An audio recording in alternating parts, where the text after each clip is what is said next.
तिलका मांझी भागलपुर विश्वविद्यालय को साल भर बाद आखिरकार स्थायी कुलपति मिल ही गया। प्रोफेसर डॉक्टर जवाहरलाल ने विश्वविद्यालय के नए कुलपति के रूप में पदभार ग्रहण किया। नए कुलपति का विश्वविद्यालय के प्रति कुलपति, कुल सचिव और प्रॉक्टर ने फूलों का गुलदस्ता देकर स्वागत किया।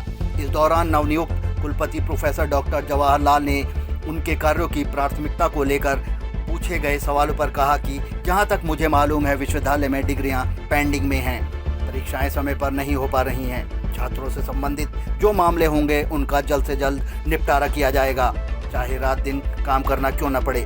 कुछ अंतराल में जो विश्वविद्यालय की गरिमा नीचे हुई है उसको फिर से स्थापित किया जाएगा। नहीं करके हम बोले नेशनल एजुकेशन पॉलिसी।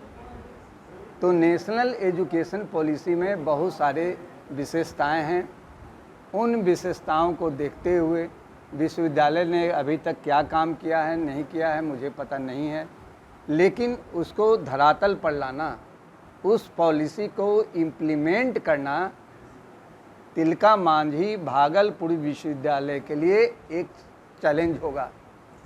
हमारी कोशिश ये होगी कि हम लोग बिहार में मतलब एक अच्छा स्थान रख करके इस पॉलिसी को जितना जल्दी से जल्दी हो संभव हो हम लोग इसका प्रयास करें। तो न्यू एजुकेशन पॉलिसी के बारे में मैंने बताया और मैंने कार्यकलाप का जो चीज़ें बताया कि मैं रिव्यू करूंगा।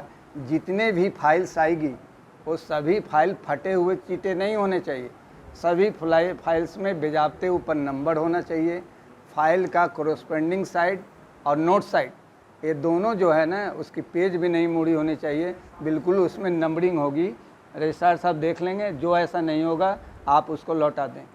पहले तो फाइलिंग जो है ना वो बहुत ज़रूरी है। जितने भी विश्वविद्यालय के कैश बुक है, रजिस्टर है, लेजर है, वो मैं चाहूँगा कि अप टू डेट रहे कि कल हो करके कोई ये नहीं कहे इस पर कोई फिनंशियल इरेगुलरिटी का चार्जेज हो। तो मैं कॉमर्स का व्यक्ति हूँ तो मैं पहले फाइनेंस देखता हूँ कि किसी तरह की फिनंशियल इरेगुलरिटी नहीं आए, कहीं से बदनामी नहीं आए। आप जानते हैं इसके चलते कहाँ से कहाँ विश्वविद्यालयों की, बहुत सारे विश्वविद्यालयों की बदनामी हुई है। जो भी सरकार का यूटिलाइजेशन जो पैसा आया है वह यूटिलाइजेशन समय पर जाए।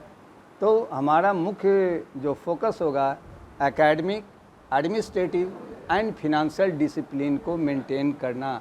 इसके साथ ही साथ जो अभी जो सबसे ज़्यादा ध्यान रखने की ज़रूरत है कि जो लीगल सेक्शन है उसको काफ़ी मजबूत करना पड़ेगा, क्योंकि इतने सारे कोर्ट केसेज आ रहे हैं कि कभी कभी वाइस चांसलर की भी स्थिति बड़ा अजब सा हो जाता है, कोर्ट में उपस्थित होता है। तो मैं एक लीगल सेक्शन का भी स्पेशल मीटिंग कर करके मैं जानना चाहूँगा कि कितने केसेज इन्होंने डिस्पोज ऑफ किया, कौन सा केसेज पेंडिंग है और उसको हम लोग कैसे कर सकते हैं।